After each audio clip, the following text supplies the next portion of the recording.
Numericals based on Kirchhoff's laws. Last video के अंदर हमने कुछ न्यूमेरिकल्स डिस्कस किए थे इसी टॉपिक के ऊपर, कुछ और कर लेते हैं आज। तो देखेंगे फर्स्ट क्वेश्चन क्या है हमारा किरचॉफ्स लॉ के ऊपर जो डिस्कस करने जा रहे हैं। Determine the current in each branch of the network in the figure given below. हमें क्या निकालना है, जो सर्किट हमें गिवन है, फिगर हमें गिवन है, उसके अंदर हर ब्रांच के अंदर करंट की वैल्यू हमें फाइंड आउट करनी है। तो सबसे पहले आप लोगों को रिमाइंड करा दें कि किरचॉफ्स के जो रूल्स थे वो कौन कौन से थे। एक तो था करंट रूल, दूसरा क्या था हमारे पास वोल्टेज रूल। अप्लाई कैसे कर रहे थे हम उन रूल्स को, किसी भी क्लोज सर्किट के अंदर कंडीशन थी कि किरचॉफ्स रूल लगेंगे सिर्फ क्लोज सर्किट के अंदर। दूसरा क्या था हमारे पास साइन कन्वेंशन, अगर क्लोज लूप के अंदर पहले बैटरी या सेल का नेगेटिव टर्मिनल आ रहा है तो उसके ईएमएफ को पॉजिटिव लेंगे, अदरवाइज नेगेटिव। दूसरा रूल क्या था कि अगर हम जिस डायरेक्शन में जा रहे हैं, जो लूप की डायरेक्शन है, वही डायरेक्शन करंट की भी है, तो आईआर को हमने कैसा लिया था, पॉजिटिव, अदरवाइज नेगेटिव। तो आप देखते हैं जो क्वेश्चन हमें गिवन है, देखेंगे सर्किट सभी ध्यान से। कुछ इस तरह का सर्किट हमें गिवन है, आप लोग देख लीजिए ध्यान से। हमसे पूछा है करंट हमें बताना है इन ईच ब्रांच। तो सबसे पहले तो क्या देखेंगे कि जो सर्किट हमें गिवन है इसके अंदर करंट क्या क्या गिवन है देखेंगे। एक तो हमें करंट गिवन है I1, दूसरा I3 और तीसरा क्या है करंट I2। तो इसका मतलब हमें क्या पता होना चाहिए, I1 की वैल्यू फाइंड आउट करनी है, I2 की वैल्यू को फाइंड आउट करेंगे, सिमिलरली I3 को भी वैल्यू को फाइंड आउट करेंगे यूजिंग किरचॉफ्स रूल। तो कैसे हमने अप्लाई किया था किरचॉफ्स के रूल्स को, हमने क्या किया था, मैथमेटिकल्स इक्वेशन हमने बना ली थी, उनको हमने क्या किया था, ऐड सब्ट्रैक्ट मल्टीप्लाई या डिवाइड करके ऐसे सिंप्लीफाई करेंगे कि जो रिक्वायर्ड है हमें डेट इज I1, I2 और I3 वो हम फाइंड आउट कर सके। तो देखेंगे हमें क्योंकि I1 निकालना है, I2 निकालना है, I3, तो हमें क्लोज लूप लेना पड़ेगा। तो कौन सा क्लोज लूप लेंगे देखेंगे। सबसे पहले अगर मैं बात करूं, आप लोग कोई भी क्लोज लूप लेंगे तो इक्वेशन ऐसे बनाएंगे, क्योंकि हमारे पास I1, I2, I3 है, तो इक्वेशन भी हमें किस में मिले, I1, I2 और I3 में मिले। कुछ इस तरह से हमें लूप को लेना होगा। तो सबसे पहले अगर मैं बात करूं तो मैं ले रही हूं यहाँ पे क्लोज लूप,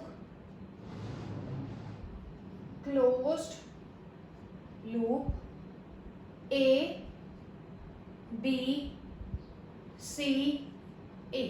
अब आप लोग ध्यान से देखेंगे इस लूप को कौन सा लिया है मैंने, A B C A, that is A B C A। तो क्या था किरचॉफ्स का rule, that is summation E is equal to summation IR। तो पहले ईएमएफ के लिए देखेंगे, अगर बैटरी का लूप के अंदर पहले नेगेटिव है तो EMF will be positive, otherwise negative. अब ये जो लूप हमने लिया है बच्चों A B C A, इसके अंदर देखेंगे यहाँ पर कोई सेल या बैटरी नहीं है, B to C में भी कोई सेल बैटरी नहीं है, C to A में जब हम जा रहे हैं तो क्या है, हमारे पास एक सेल लगी हुई है जिसका पहले कौन सा टर्मिनल आ रहा है, नेगेटिव। तो इसका मतलब ईएमएफ को कैसा लेंगे, पॉजिटिव। तो क्या आ गया हमारे पास 10, ई की जगह क्या आ गया 10। साइन कन्वेंशन हमने लगाया क्योंकि नेगेटिव आया है तो आगे पॉजिटिव साइन लगेगा, इज इक्वल टू। अब आई आर को देखेंगे, पहले हम जा रहे हैं फ्रॉम A to B, हम जा रहे हैं A to B, करंट भी किधर जा रहा है, A to B, तो इसका मतलब I R will be positive. अब I कितना है A to B में, I1 माइनस I3, तो क्या आएगा I1 minus I3 into R। Resistance कितना है यहाँ पे 4। उसके बाद हम जा रहे हैं कहाँ पे, B to C, B to C में करंट भी जा रहा है B to C, तो IR will be positive again. कितना होगा IR, तो पॉजिटिव होगा तो प्लस, I कितना है B to C में, I1 plus I2 minus I3 into R कितना है B to C में, 2 ओम का रेजिस्टेंस लगा हुआ है। उसके बाद हम जा रहे हैं C to A, C to A में करंट भी जा रहा है C to A, कितना करंट जा रहा है I1, R कितना है यहाँ पे 1 ओम, तो क्या आ गया बच्चों, प्लस I1 इंटू 1, वो क्या आ जाएगा हमारे पास, I1 ही आ जाएगा। इस इक्वेशन को जब हम सिंप्लीफाई करेंगे तो देखेंगे फर्स्ट इक्वेशन हमें क्या मिलेगी, 4I1 minus 4I3 plus 2i1 plus 2i2 minus 2i3 plus i1। ये आ गया हमारे पास। अब देखेंगे आप लोग क्या मिल रहा है हमें यहाँ पे इक्वेशन के अंदर। 10 इज इक्वल टू i1 वालों को पहले काउंट करते हैं, 4i1 प्लस 2i1 कितना हो गया 6i1। 6i1 ऊपर से ये क्या है हमारे पास प्लस i1 तो कितना आ गया 7i1। ये आ गया, हमने i1 को कैलकुलेट कर लिया। अब i2 की बात करें तो देखेंगे क्या है i2, ये नहीं है यहाँ काउंट हो चुका है, प्लस में क्या आएगा 2i2। उसके बाद i3 को देखेंगे, i2 हमने काउंट कर लिया, i3 क्या है माइनस 4i3 माइनस 2i3 कितना आ जाएगा माइनस 6i3। ये आ गया हमारे पास। इसको हम मान लेते हैं बच्चों इक्वेशन नंबर 1, क्योंकि हमें इक्वेशन मिल चुकी है i1, i2 और i3 के अंदर फर्स्ट लूप की हेल्प से। अब क्योंकि हमें i1, i2, i3 निकालना है तो हमें और भी इक्वेशंस लेनी पड़ेंगी। अब देखते हैं, अगर मैं बात करूं क्लोज लूप, एक और लूप ले लेते हैं। कौन सा ले लें हम, आप अपनी कोई भी मर्जी से ले सकते हैं, लेकिन लेना ऐसे ही है कि इक्वेशन बने i1, i2 और i3 के अंदर। तो देखेंगे a D C A हम कैलकुलेट कर चुके हैं। अब ये नीचे वाला लूप ले रहे हैं हम ADCA। तो EMF देखेंगे पहले सबसे, क्योंकि समीशन E हमें निकालना है किरचॉफ्स वोल्टेज रूल के अकॉर्डिंग। तो A to D में कोई भी सेल नहीं है, यहाँ पर भी नहीं है, लेकिन C to A में जब हम जा रहे हैं तो सेल है 10 वोल्ट की, क्योंकि नेगेटिव टर्मिनल पहले एनकाउंटर है लूप के अंदर, इसीलिए EMF विल बी पॉजिटिव। तो क्या आएगा इसकी इक्वेशन 10 इज इक्वल टू किसके बराबर आएगा AD। हम जा रहे हैं A to D, अब IR की बात कर रहे हैं, करंट भी जा रहा है A to D, तो IR कैसा होगा पॉजिटिव, कितना आएगा 4 into I3। अब हम जा रहे हैं D to C, करंट भी जा रहा है D to C, तो IR will be again positive, कितना आएगा plus 2 into I3 minus I2। अब हम जा रहे हैं C to A, करंट भी जा रहा है C to A, I1 into 1 कैसा होगा पॉजिटिव, I1 आ जाएगा। इस इक्वेशन को जब आप लोग सिंप्लीफाई करेंगे तो देखेंगे सेकंड इक्वेशन क्या मिलेगी हमें। 10i1 is equal to 4i3 plus 2i3 minus 2i2 plus I1। क्या आ गया 10 is equal to I1, I2 की अगर मैं बात करूं क्या आएगा माइनस 2i2। ये कितना आ जाएगा 4 प्लस 2 प्लस 6i3। ये आ गई हमारे पास इक्वेशन नंबर 2।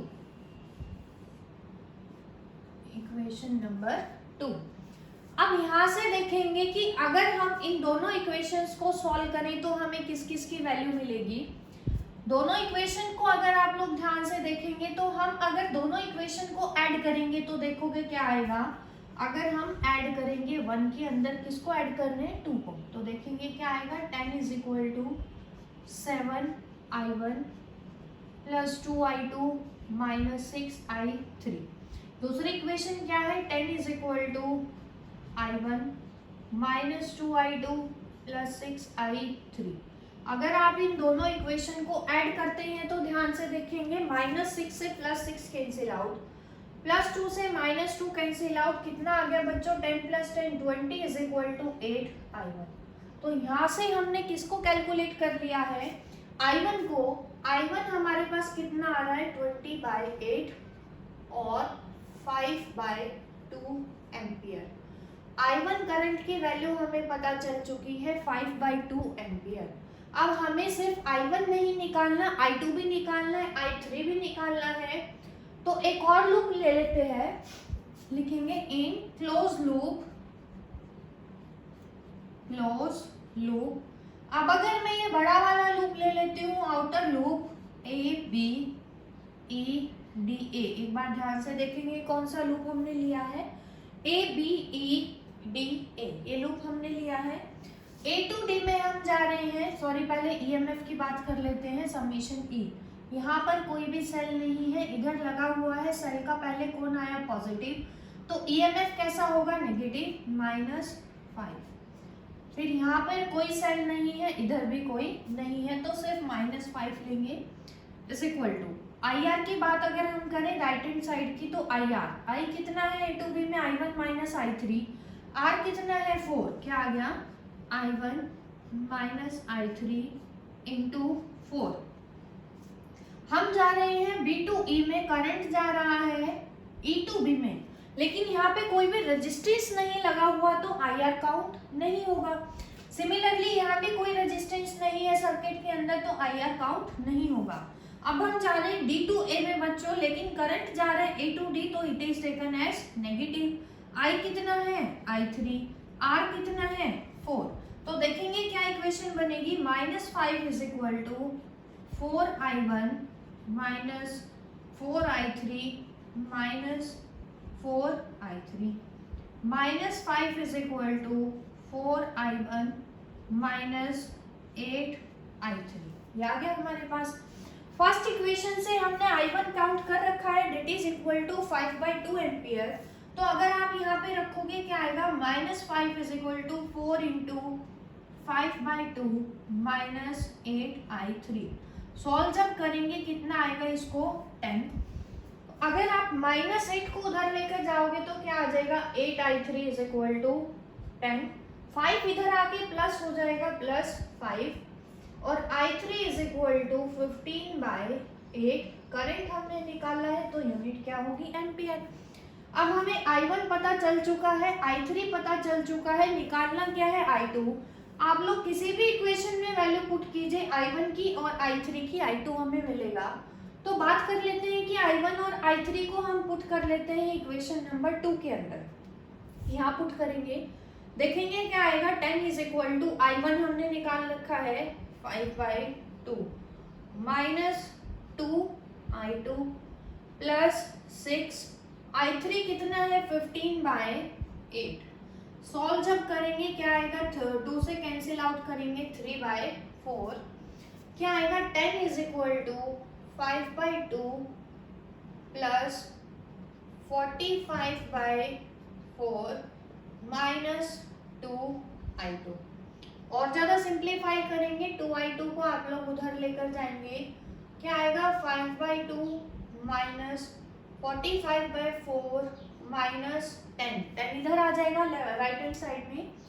एलसीएम की अगर हम बात करें 4 लेंगे कितना आएगा 10 माइनस 45 माइनस 40 और 10 minus 85/4 is equal to 2I2 और I2 is equal to minus 75/8 ampere. तो I2 की वैल्यू भी हमें मिल चुकी है इसी इक्वेशन से। अगर हमने I1 और I3 की वैल्यू को पुट किया है सेकंड इक्वेशन के अंदर, तो इस तरह से हमने कैलकुलेट किया है लूप के अंदर करंट की वैल्यू हर ब्रांच के अंदर, that is I1, I2 and I3 की वैल्यू को।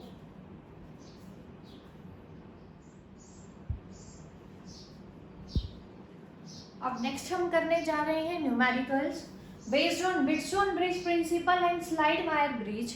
अभी जो हमने टाइप डिस्कस की है लास्ट वीडियो के अंदर हमने किया था किरचॉफ्स रूल के अकॉर्डिंग न्यूमेरिकल्स, उसके अंदर बच्चों सिर्फ आप लोगों को ध्यान क्या रखना है कि जो लूप हम लेंगे उसमें इक्वेशन आप अच्छे से बनाएंगे, कैलकुलेशन में मिस्टेक नहीं करेंगे। दूसरा साइन कन्वेंशंस का ध्यान रखेंगे, सभी क्वेश्चन उसी पैटर्न में सॉल्व होंगे। अब जो हम टाइप डिस्कस कर रहे हैं that is Wheatstone bridge principle and slide wire bridge. ये आप लोगों को पता है कि व्हिटस्टोन ब्रिज प्रिंसिपल क्या था हमारे पास, that is P/Q is equal to R/S होगा अगर गैल्वेनोमीटर के अंदर नल डिफ्लेक्शन होगा। जो फिफ्थ रेजिस्टेंस था हमारा उसके अंदर नल करंट जाएगा। अब कब, अगर P/Q किसके बराबर होगा, R/S के, ये हमने पढ़ा था।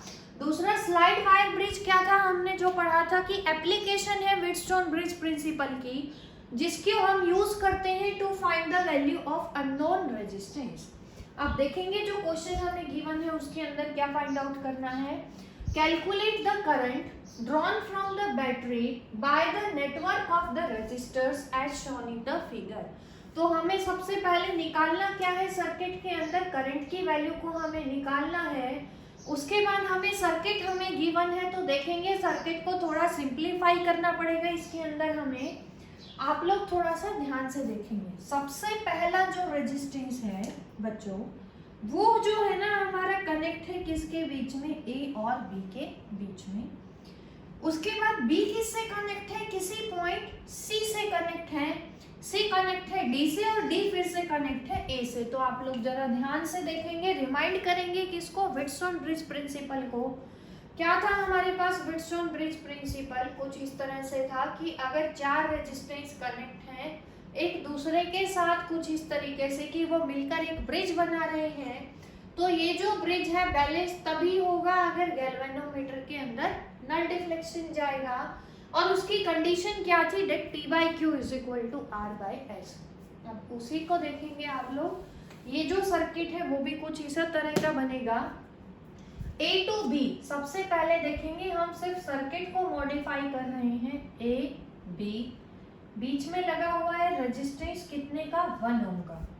उसके बाद B कनेक्ट है किसी पॉइंट C से कनेक्ट है 2 ओम रेजिस्टेंस से, तो ये हमने क्या मान लिया, पॉइंट C। ये रेजिस्टेंस कितना है बच्चों हमारा, 2 ओम। अब C का कनेक्शन करना है हमें, C किसके साथ कनेक्ट है, D के साथ विद द रेजिस्टेंस ऑफ 4 ओम। ये है हमारा पॉइंट D। D जो है कनेक्ट है किसके साथ, A के साथ थ्रू अ रेजिस्टेंस ऑफ 2 ओम। ये आ गया हमारा रेजिस्टेंस ऑफ 2 ओम। उसके बाद B और D के बीच में एक रेजिस्टेंस लगा हुआ है, तो ये है हमारा B और D। इसके बीच में रेजिस्टेंस है बच्चों हमारा 5 ओम। तो सबसे पहले आप लोग देखेंगे कि क्या P by Q R by S के बराबर है। ये क्या था हमारे व्हिटस्टोन ब्रिज के अंदर, P Q R S। तो अगर मैं P by Q की बात करूँ तो कितना आएगा, 1/2। R by S की बात करूँ तो 2/4, वो भी कितना आएगा, 1/2। इसका मतलब ये किसको वेरीफाई कर रहे हैं, व्हिटस्टोन ब्रिज प्रिंसिपल को। उसकी कंडीशन क्या थी, P by Q R by S के बराबर है।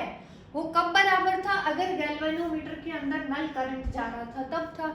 तो इसका मतलब ये जो रेजिस्टेंस है हमारा B और D के बीच में कनेक्ट है 5 ओम का रेजिस्टेंस, क्योंकि P by Q R by S के बराबर है, वो तभी था जब यहाँ पे कोई भी करंट फ्लो नहीं करेगा।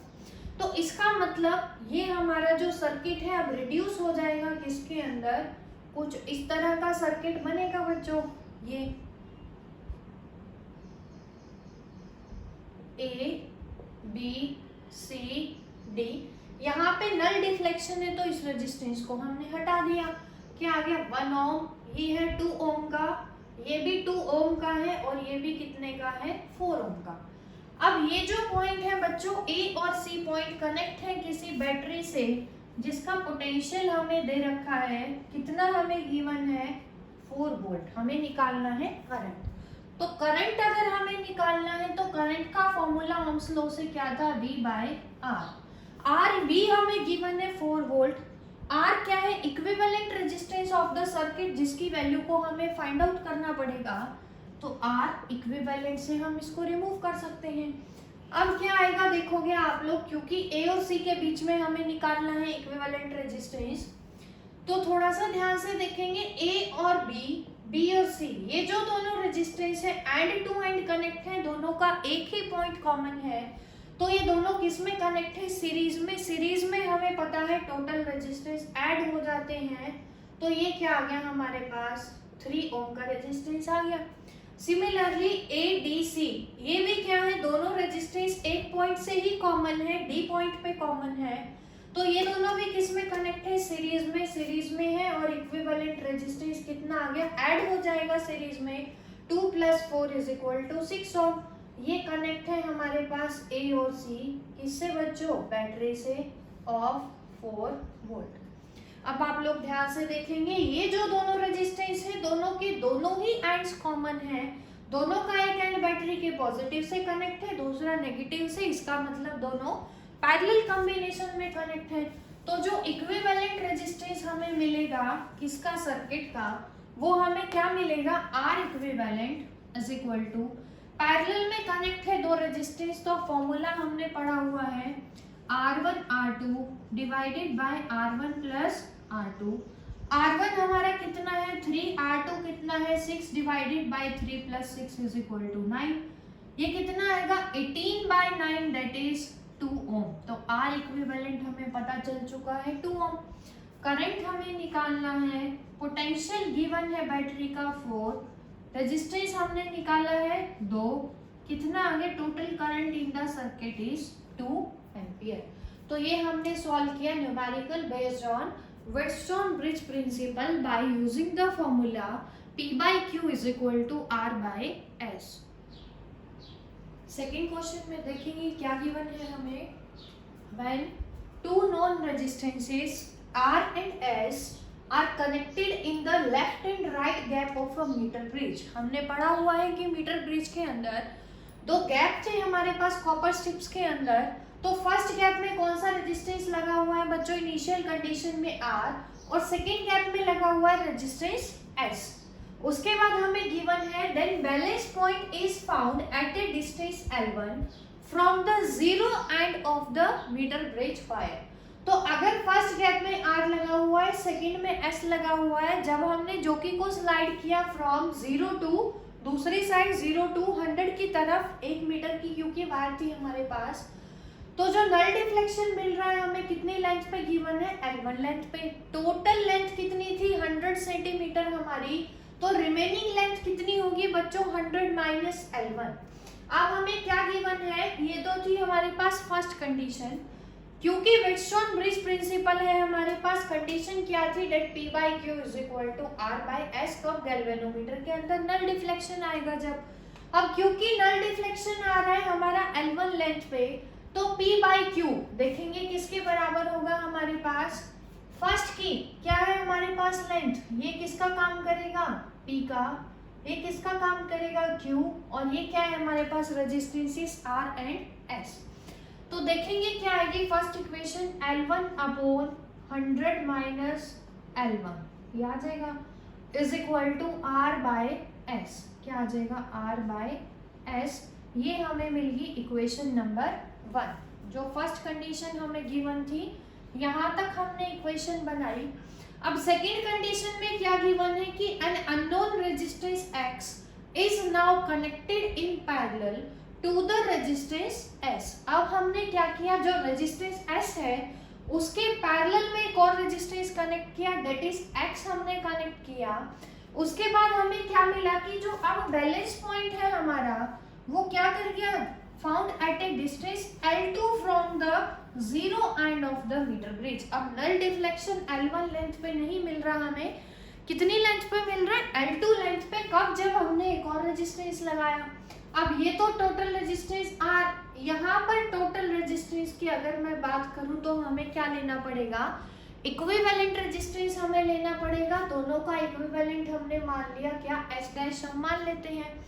S और X दोनों रेजिस्टेंस के दोनों ही एंड्स कॉमन है, तो आप लोगों को पता होगा कि पैरेलल कॉम्बिनेशन के अंदर इक्विवेलेंट रेजिस्टेंस हमने कैसे निकाला था, R1 इंटू R2 क्या आ जाएगा S into X divided by R1 plus R2 that is X plus S।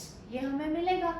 आप देखेंगे कैसे करेंगे, जो नल डिफ्लेक्शन है सेकंड केस में मिल रहा है हमें L2 लेंथ पे, तो इक्वेशन क्या बनेगी अब हमारी L2 divided by 100 minus L2, क्योंकि L1 नहीं है सेकंड केस में, लेंथ नल डिफ्लेक्शन की L2 है। तो रिमेनिंग कितनी हो जाएगी 100 minus L2 is equal to R by S नहीं है। अब इक्विवेलेंट रेजिस्टेंस कितना है S डैश। S डैश की वैल्यू हमने कैलकुलेट कर ली है, क्या आएगा L2 divided by 100 minus L2 is equal to R by S dash की वैल्यू क्या है X into S divided by X plus S। ये हमने पुट कर दिया, ये हमें मिल गई इक्वेशन नंबर 2। उसके बाद हमें क्या गिवन है, obtain a formula for x के लिए एक फॉर्मूला डिड्यूस करो इन terms of L1, L2 and S। तो अब उस फॉर्मूला को निकालने के लिए देखेंगे कैसे कर सकते हैं हम, इक्वेशन 1 और 2 को मॉडिफाई करना है हमें। तो देखेंगे क्या करेंगे,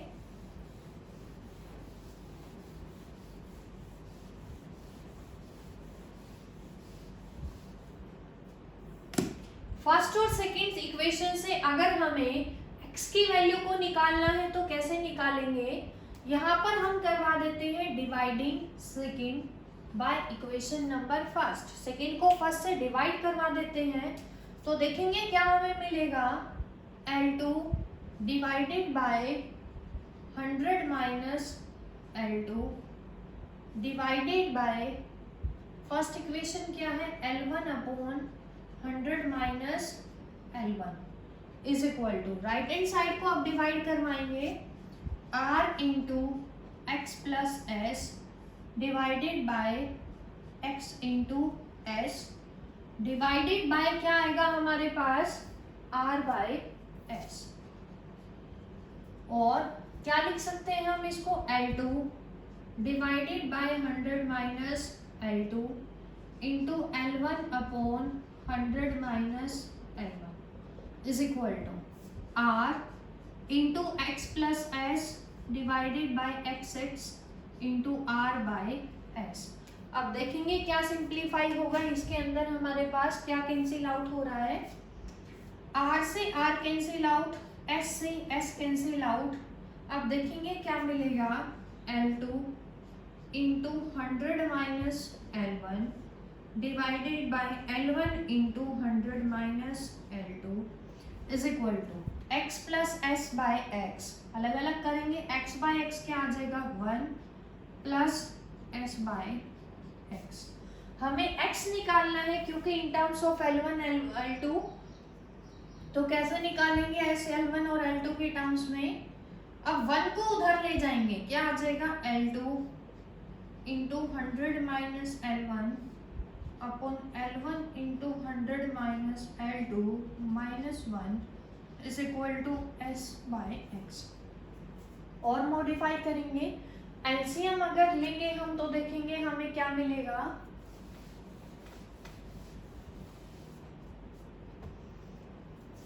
एलसीएम कितना आएगा, L1 इंटू 100 माइनस L2, तो क्या आ जाएगा हमारे पास, L2 इंटू 100 कितना आ जाएगा, 100 L2 minus L1 into L2 minus ये एलसीएम लोगे कितना है, L1 into 100 L1 minus minus plus हो जाएगा बच्चों, plus L1 into L2 divided by क्या है हमारे पास, L1 into 100 minus L2 is equal to S by X. ये हमें मिल गया।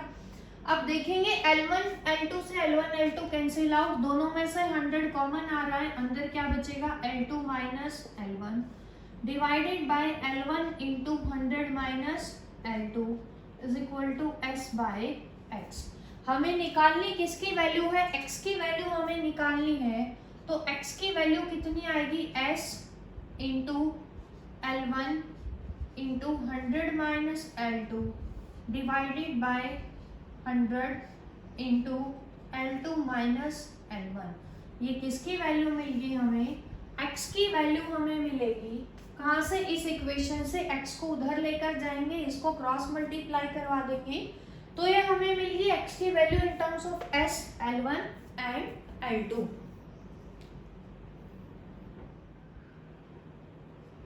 क्वेश्चन नंबर 3 के अंदर देखेंगे क्या गिवन है हमें, in a metre bridge the null point is found at a distance of 33.7 centimetre from point A. जो नल डिफ्लेक्शन की लेंथ है हमारी किसी भी मीटर ब्रिज के अंदर हमें मिल रही है बच्चों 33.7 सेंटीमीटर, तो इसका मतलब जो L1 है हमारा कितना है, 33.7 सेंटीमीटर, ठीक है। तो L2 कितना हो जाएगा, 100 माइनस L1 की वैल्यू कितनी हो जाएगी, दैट इज 100 माइनस 33.7। 100 में से जब आप सब्ट्रैक्ट करोगे कितना आएगा हमारे पास, 66.3 सेंटीमीटर, याद ही हमारे पास। तो फर्स्ट कंडीशन ये हमें गिवन है, हमें पता है कि रेजिस्टेंस, मान लेते हैं कि पहले में हमारे पास रेजिस्टेंस कनेक्ट है यहाँ पे R और यहाँ कितना कनेक्ट है S, तो इक्वेशन क्या बनेगी, P by Q is equal to R by S। क्या आएगा बच्चों हमारे पास 33.7 divided by 66.3 is equal to R by S। ये आ चुकी है हमारे पास इक्वेशन नंबर 1। अब क्या गिवन है हमें सेकंड केस में, if now a resistance of 12 ohm is connected in parallel with S. ये जो हमारा रेजिस्टेंस एस है, अगर इसके पैरेलल में एक और रेजिस्टेंस कनेक्ट कर दें हम, कितने ओम का, 12 ओम का, तो जो नल डिफ्लेक्शन है, मान लो सेकंड केस में नल डिफ्लेक्शन की लेंथ कितनी है, क्योंकि चेंज हो गई है तो L2 मान लेते हैं। कहाँ पर मिल रहा है हमें नल डिफ्लेक्शन, 51.9 सेंटीमीटर पर। तो 100 माइनस L2 कितना आएगा, देखेंगे सभी, 100 minus 51.9 that is equal to किसके बराबर आएगा, 48.1 सेंटीमीटर। ये आ गया हमारे पास। अब क्या आएगा देखेंगे, P बाई Q। P कितना है अब 51.9, Q कितना है 48.1 is equal to R by S। अब S हमारा S नहीं है, क्योंकि पैरेलल में एक और रेजिस्टेंस है 12 ओम का, तो S डैश मान लिया। पैरेलल कॉम्बिनेशन के अंदर इक्विवेलेंट रेजिस्टेंस का फॉर्मूला क्या था, R1 R2 divided by R1 plus R2। जैसा कि पिछले क्वेश्चन के अंदर एक रेजिस्टेंस X कनेक्ट था, X की जगह अब कितना कर दिया 12, तो क्या आ गया हमारे पास 12S divided by 12 plus S। तो क्या आ जाएगा, S डैश की value 12S divided by 12 plus S। ये आ गई हमारे पास इक्वेशन नंबर 2। निकालना क्या है हमें क्वेश्चन के अंदर, determine the value of R and S। R और S की वैल्यू हमें फाइंड आउट करनी है। तो देखेंगे इन दो इक्वेशन का यूज करके हम कैसे कर सकते हैं R और S की वैल्यू फाइंड आउट। अगर हम फर्स्ट इक्वेशन का यूज करें सेकंड के अंदर, तो फर्स्ट इक्वेशन से हमें किसकी वैल्यू पता है, R बाय S की। ये वैल्यू अगर हम यहाँ पुट करेंगे तो देखेंगे क्या मिलेगा हमें, R बाय S की वैल्यू फर्स्ट से पुट करनी है सेकंड में, 51.9 48.1 is equal to R by S की जगह ये वैल्यू रखते हैं 33.7 डिवाइडेड बाय 66.3 इंटू, इसको जब आप लोग अलग अलग करेंगे क्या मिलेगा हमें, 12 by S plus S by S कितना मिलेगा 1। थोड़ा सा और ध्यान से देखेंगे, क्रॉस मल्टीप्लाई करवाएंगे, 51.9 into 66.3 divided by 48.1 into 33.7 minus 1 is equal to 12 by S। ये हमें मिलेगा। अब यहाँ से अगर आप S सॉल्व करोगे बच्चों, तो कितना आएगा, अप्रोक्स आप लोगों को मिलेगा ये अराउंड 13.5 ओम। ये आप लोग खुद से सॉल्व करेंगे कैलकुलेशन। जब हम यहाँ से S की वैल्यू निकालेंगे, S रेजिस्टेंस की जो सेकंड गैप के अंदर कनेक्ट है, तो हमें लगभग कितना मिलेगा, 13.5 ओम हमें मिलेगा। दूसरा हमें निकालनी है R की वैल्यू। R की वैल्यू कैसे निकालेंगे, अगर S हमें पता है, अगर फर्स्ट इक्वेशन के अंदर S को पुट करेंगे तो R क्या आएगा, 33.7 डिवाइडेड बाय 66.3 इंटू S आएगा। S की वैल्यू हमने कितनी निकाली है, 13.5। इसको जब आप लोग अप्रोक्स सॉल्व करेंगे तो हमें मिलेगा 6.86 ओम। ये आप लोग कर लीजिएगा कैलकुलेशन। तो R और S की वैल्यू हमें निकालनी थी, R हमने कैलकुलेट किया is equal to 6.86 ohm and S is equal to 13.5।